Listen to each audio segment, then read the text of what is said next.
Assalamualaikum warahmatullahi wabarakatuh. Apa kabar kalian semua? Sehat-sehat ya? Baik, di sini kalian ketemu lagi sama Bude, di mana Bude akan mengajarkan kalian produktif pemasaran, penataan produk. Nggak banyak ya, Ibu rasa kalian sudah paham ketentuan-ketentuan yang Ibu biasa berikan sama kalian. Hanya saja kali ini kita berbeda pembelajaran kita secara daring. Jadi kalian meresume dari apa yang Ibu jelaskan sama kalian di video ini. Kalian tuangkan dalam buku. Bukan berarti kalian copy paste apa yang Ibu jelaskan sama kalian. Tapi kalian simak dulu lalu kalian tuangkan dalam buku. Itu nantinya yang akan jadi catatan untuk kalian. Baik, di sini Ibu langsung aja ya, biar nggak panjang lebar lagi. Di sini Ibu akan menjelaskan tentang penataan produk itu. Yang pertama adalah penataan produk sesuai prosedur operasi standar atau POS. Yang pertama kita akan membahas persiapan penataan produk atau display. Dalam mempersiapkan produk yang ingin ditata, pengelompokan produk penting untuk dilakukan guna memudahkan penataan dan pencarian produk oleh konsumen yang ingin membeli. Jadi, pengelompokan produk itu dibagi menjadi 3. Yang pertama, berdasarkan jenis produk. Yang kedua, berdasarkan merek produk. Dan yang ketiga, berdasarkan ukuran produk. Konsumen membeli produk untuk memenuhi kebutuhan dan keinginannya. Konsumen yang berbelanja di supermarket biasanya mendapat pelayanan yang lebih baik dan kemudahan dalam berbelanja. Salah satu kemudahan dalam berbelanja diperoleh jika konsumen dengan tepat mudah menemukan produk yang ia cari. Oleh karena itu, penataan produk di supermarket harus sesuai dengan kategori-kategorinya masing-masing. Contohnya, kelompok mie instan dikelompokkan dengan mie instan semua. Kelompok minuman kelompok minuman, dan kelompok susu juga kelompok susu. Sebelum melakukan kegiatan penataan produk, petugas harus mengelompokkan produk yang akan ditata berdasarkan 3 kategori yang sudah tadi Ibu sebutkan. Baik, yang pertama kita berdasarkan jenis produk. Produk supermarket akan ditata harus dikelompokkan berdasarkan jenisnya. Contohnya adalah produk food, non-food, fresh, peralatan rumah tangga, fashion, dan lain-lain. Pengelompokan harus sudah dilakukan sejak produk disimpan di gudang. Pengelola supermarket harus membuat daftar jenis produk yang akan ditata. Daftar kelompok produk akan digunakan untuk membuat perencanaan layout produk atau disebut juga dengan planogram. Apa sih planogram itu? Planogram adalah perancangan visual yang mengatur penempatan barang dagangan pada rak yang biasanya dibuat oleh visual merchandiser atau tim marketing. Yang kedua, berdasarkan merek produk. Setiap jenis produk akan dikelompokkan berdasarkan mereknya. Pengelompokan ini dilakukan karena satu jenis produk dapat dibuat oleh lebih dari satu perusahaan, sehingga mereknya juga akan berbeda-beda. Contohnya merek sampo, seperti Sunsilk, Dove, Pantene, dan Rejoice. Penataan produk untuk satu jenis produk biasanya dipajang pada rak yang sama dan dipajang berdasarkan mereknya. Lalu yang terakhir, berdasarkan ukuran produk. Produk dijual dengan ukuran yang berbeda-beda. Oleh karena itu, produk harus ditata berdasarkan ukurannya. Contohnya, pada produk minyak goreng refill. Pengelompokannya dapat berupa ukuran 500 ml, 1 liter, 2 liter, dan seterusnya. Pengelompokan dan pengklasifikasian produk di supermarket disebut juga dengan point of sale atau POS, yang biasanya disusun dengan urutan ukuran produk, jenis produk, merek produk, submerek produk, spesifikasi produk, dan warna produk. Adapun tujuan pengelompokan produk, yang pertama adalah tujuan pengklasifikasian produk bagi produsen. Yang pertama, tujuannya itu adalah untuk mempermudah penyimpanan di gudang. Yang kedua, mempermudah penataan di ruang pajang. Yang ketiga, mempermudah pengambilan dari gudang atau tempat pemajang. Dan yang terakhir adalah mempermudah pengawasan dan pemeliharaan. Berikut tujuan pengklasifikasian produk bagi konsumen. Yang pertama, memudahkan dalam mencari dan memilih produk yang akan dibeli. Yang kedua, memudahkan dalam berbelanja. Peralatan penataan produk. Sebelum melakukan penataan produk, peralatan dan perlengkapan akan digunakan dalam display tertentu. Yang pertama, peralatan display produk supermarket. Ada gondola. Yang pertama itu gondola. Gondola yaitu tempat memajang produk. Yang kedua, sisinya terdiri atas rak-rak atau shelving yang tersusun dari atas ke bawah. Kedua, shelving, yaitu bagian dari gondola yang berupa rak-rak yang disusun dari atas ke bawah. Dalam gondola biasanya terdiri atas beberapa shelving di kedua sisinya. Ketiga, wagon, yaitu box besar yang digunakan untuk menata produk-produk yang sedang promo. 4. End gondola, yaitu gondola akhir paling ujung untuk disewakan. 5. Ambalan, yaitu kayu yang terletak di bawah untuk dasar floor display. Yang keenam, showcase, yaitu alat pajang yang berfungsi memajang produk fresh seperti daging segar, sosis, dairy, dan ikan segar. Ketujuh, showcase chiller, yaitu peralatan display untuk memajang produk fresh, dairy, minuman, dan berbagai produk lain. Yang kedelapan, bins, yaitu alat pemajang buah dan sayuran. Bins dapat berbentuk miring atau lurus. 9, ada frozen island, yaitu alat yang digunakan untuk menempatkan produk-produk beku. Alat ini berbentuk box besar memanjang. Biasanya alat ini digunakan untuk menyimpan produk dalam jangka waktu yang lama. Berikutnya, peralatan penataan produk fashion dan sport.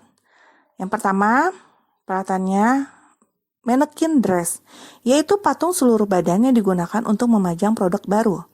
Kedua, torso, yaitu patung setengah badan yang berfungsi memajang pakaian bagian atas. Ketiga, presentation table, yaitu meja yang digunakan untuk memajang produk sampel atau contoh. Keempat, brick wall, yaitu dinding yang digunakan untuk memajang produk. 5. Waterfall, yaitu besi yang dipasang di tembok dengan arah menurun. Keenam, platform, yaitu body display yang terbuat dari plastik berbentuk pipi. Ketujuh, wagon, yaitu kotak sebagai tempat menata produk yang sedang diobral. 8. Dressmaking, yaitu torso bagian badan tanpa lengan dan kaki yang khusus digunakan untuk memajang pakaian setelan. 9. T-stand, yaitu alat untuk menggantung pakaian yang di hanger. 10. Gawang, yaitu alat untuk menggantung pakaian yang di hanger. 11. Hanger, yaitu alat untuk menggantung produk biasanya pakaian. 12. Swastika, yaitu T-stand ganda yang mempunyai 4 arah. 13. Ambalan, yaitu rak yang disusun untuk memajang pakaian yang dilipat. 14. Single hook, yaitu peralatan display yang berfungsi menggantung produk seperti dasi, topi, ikat pinggang, kaos kaki, serta aksesoris untuk wanita. 15. Bracket, yaitu media untuk memasang sebuah alat penyangga televisi yang biasanya dipasang di dinding, pilar, dan langit-langit. Dan yang ke-16, piramida, yaitu ambalan yang terdiri atas 2 tingkat. Perlengkapan penataan produk yang biasanya diperlukan antara lain sebagai berikut. Yang pertama ada stock keeping unit, SKU. Kedua, buy, yaitu susunan pemajangan produk di atas satu garis ke bawah. Atau yang ketiga, tier, yaitu barisan memajang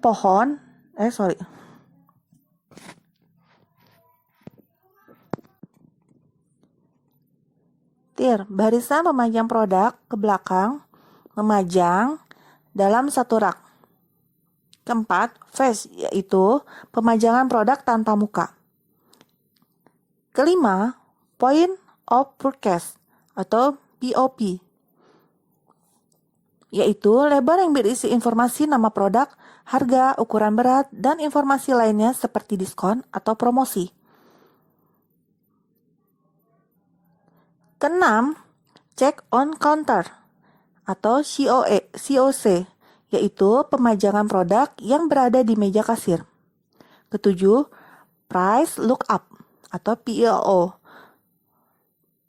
yaitu kode nomor identitas produk atau barcode yang berfungsi untuk komputerisasi. Produk operasional standar atau POS, penataan produk. Prosedur operasional standar atau POS atau Standard Operating Procedure SOP digunakan sebagai pedoman bagi pelaksana alat komunikasi serta alat bantu pengawasan sehingga pekerjaan dapat diselesaikan secara konsisten. Fungsi prosedur operasi standar atau POS, fungsi POS itu yang pertama, memperlancar tugas karyawan atau tim unit kerja. Yang kedua, sebagai dasar hukum jika terjadi penyimpangan atau ketidaksesuaian. Yang ketiga, mengetahui caranya hambatan dalam suatu proses kerja. Dan yang keempat, menjadi pedoman cara menata produk yang sesuai dengan standar perusahaan. Pengelompokan jenis produk. Pengelompokan jenis produk berdasarkan produk konsumsi.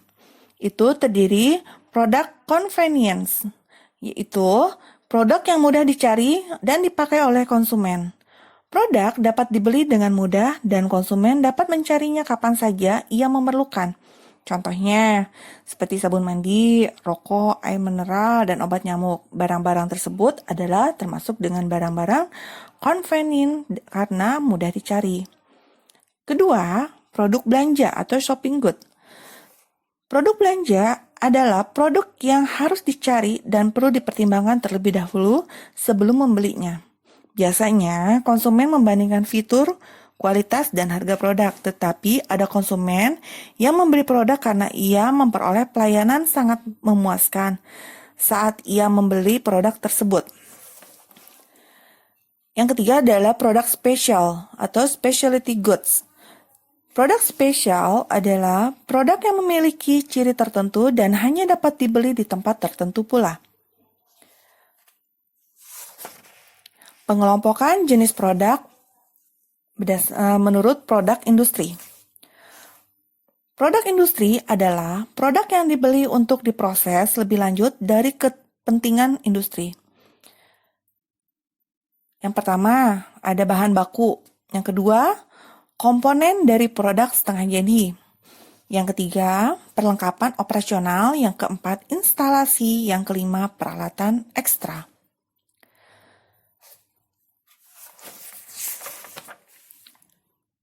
Kemudian, melakukan pelabelan produk. Sebelum dipajang, biasanya produk terlebih dahulu diberikan label. Namun, suatu produk boleh saja tidak diberikan label, asalkan sudah memiliki barcode. Label produk harus memuat tanggal penerimaan produk atau receiving, kode produk, kode supplier, barcode, harga produk, serta informasi yang sesuai dengan merek, tipe, dan ukuran produk tersebut.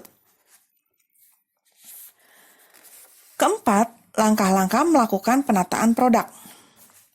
Langkah-langkah yang harus dilakukan dalam penataan produk yang pertama adalah isi bagian depan toko terlebih dahulu. Yang kedua, perhatikan warna produk.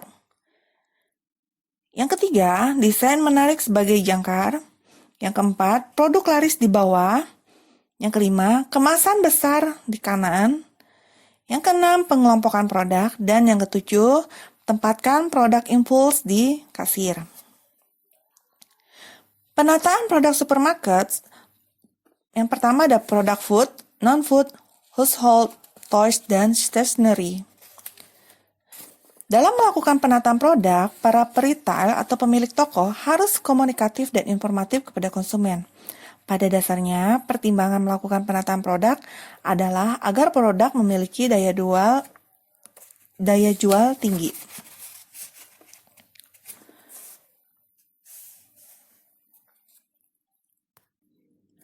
Berikutnya adalah produk kosmetik. Produk ini ditata dengan menggunakan gondola dan rak. Prosedur operasi standar penataan produk kosmetik dengan menggunakan gondola sama dengan penataan produk non-food lainnya. Pertama, produk pada display harus terisi penuh. Yang kedua, jenis produk atau merek tertentu yang bersifat fast moving sebaiknya memiliki jumlah display lebih banyak, sedangkan untuk produk slow moving dapat dipajang dengan jumlah yang lebih sedikit. Ketiga, apabila produk ditata pada rak susun, ukuran kemasan yang paling kecil diletakkan pada rak atas dan ukuran kemasan paling besar diletakkan pada rak paling bawah. Yang keempat, label harga dan informasi produk bertujuan membantu menyampaikan informasi produk kepada konsumen. Yang kelima, di rak, produk ditata dari kiri ke kanan secara urut, mulai dari ukuran kecil hingga besar. Keenam, produk kosmetik dapat dikelompokkan berdasarkan jenis, fungsi, dan mereknya. 7. Pengaturan jumlah produk dalam rak disesuaikan dengan daya jual produk tersebut. 8. Penataan produk harus memperhatikan bentuk, jenis, dan komposisi warna kemasan agar terlihat indah dan menarik. Selanjutnya, penataan produk fresh. Prosedur operasi standar penataan produk segar atau fresh tidak jauh berbeda dengan penataan produk supermarket pada umumnya dan fashion. Perbedaannya hanya terletak pada penggunaan tempat pemajangan produk dan tindakan yang harus dilakukan agar produk tetap segar. Yang pertama, penataan produk sayuran. Yang harus diperhatikan adalah yang A, kualitas sayuran dapat dilihat dari kesegaran, ikatan ukuran, dan jenis bentuk serta warnanya. B, penataan produk harus kelihatan penuh dan berkesinambungan. C, produk sayuran dikelompokkan berdasarkan jenisnya, yaitu daun, buah, bunga umbi, atau akar. Yang D, arus pemutaran pemajangan adalah first in, first out, atau FIFO, yaitu produk yang harus pertama dipajang terlebih dahulu adalah agar terjual terlebih dahulu. Yang E, label dan POP, point of purchase, harus terpasang. Kedua, penataan produk buah-buahan. A, buah yang dipajang harus berkualitas. B, warna harus seimbang. C, buah yang dipajang adalah buah yang datang terlebih dahulu agar produk stok awal segera terjual. Metode first in, first out. Ini FIFO ini berlaku. D, buah dipajang dengan tujuan agar terlihat oleh pengunjung. Yang E, buah yang dipajang pada bin diletakkan antara buah lokal dan buah impor. F, buah yang dikemas dipajang pada showcase. Penataan produk daging, ayam, dan ikan. Prosedur operasi standar penataan produk daging, ayam, dan ikan dilakukan dengan ketentuan dan cara yang berbeda. Post display produk daging, ayam, dan ikan secara umum antara lain daging sapi, ayam, ikan. Berikutnya yang terakhir adalah produk dairy. A, produk dikelompokkan berdasarkan jenis, susu, yogurt, keju, dan sebagainya atau kegunaannya. B, komposisi warna, label, dan merek menghadap ke depan. C, pajangan selalu dirapikan, selalu terlihat cukup dan berkesinambungan. Berikutnya adalah penataan produk fashion dan sport. Prinsip penataan produk fashion dan sport. Penataan produk fashion dan sport meliputi penataan produk baru, produk tidak lengkap, wagon display, penggunaan fixture, kombinasi antara rak, T-stand, penggunaan bracket dan hook, khusus di pilar, pemajangan sepatu dan sandal, serta pemajangan tas, ikat pinggang, dan aksesoris. Yang pertama, A, produk baru atau new arrival. Pada produk baru, pengelompokan dilakukan dengan cara 1. Menata produk sesuai dengan koleksi. 2. Menata sesuai model dan jenis bahannya. 3. Menata menurut intensitas warna. Keempat, menata sesuai dengan ukuran dan tiap-tiap kelompok. Yang kelima, meletak produk baru di bagian depan toko. B. Pendoman penataan berkelompok atau grouping merchandise. Yang pertama, produk fashion. Kedua, produk sport. Penataan produk tidak lengkap sama seperti produk-produk yang lengkap. Prinsip penataan produk-produk tidak lengkap adalah sebagai berikut. Penataan menurut koleksi. Kedua, penataan menurut model dan jenis motif. Ketiga, penataan menurut intensitas warna. Dan keempat, penataan menurut ukuran atau size. Penggunaan wagon dan tabel promo, penggunaan wagon dan display pada setiap area harus didampingi dengan T-stand untuk memajang sebagian besar dari wagon. Dengan T-stand yang ada di sampingnya, warna, model, ukuran, dan jenis motif produk yang ada di wagon akan lebih terlihat. Kriteria penataan produk fashion dan sport setelah produk diberi label, langkah berikutnya adalah pemajangan. Penataan produk fashion dan sport mempunyai beberapa kriteria. Yang pertama sederhana, tetapi menarik perhatian pengunjung. Yang kedua, mempunyai dampak yang dapat dirasakan serasi dengan keadaan toko. Yang ketiga, mampu membujuk dan mempengaruhi pengunjung untuk membeli produk. Keempat, merchandise harus diganti secara berkala sesuai dengan tema. Kelima, mengganti produk yang baru secara berkala agar pengunjung tidak bosan. Dan yang keenam, menjangkau dunia anak-anak dengan membuat tema toko kartun, animasi, dunia fauna, dan sebagainya. Penataan produk pendukung fashion dan sport. Yang pertama ada sepatu dan sandal dewasa, sepatu dan sandal anak, sepatu bayi dan balita, aneka ragam tas, ikat pinggang, dan aksesoris. Baik, demikian penjelasan materi untuk bab 1, di mana kalian nanti meresumenya dan Ibu akan memberikan link Google Form yang harus kalian isi. Baik, terima kasih. Wassalamualaikum warahmatullahi wabarakatuh.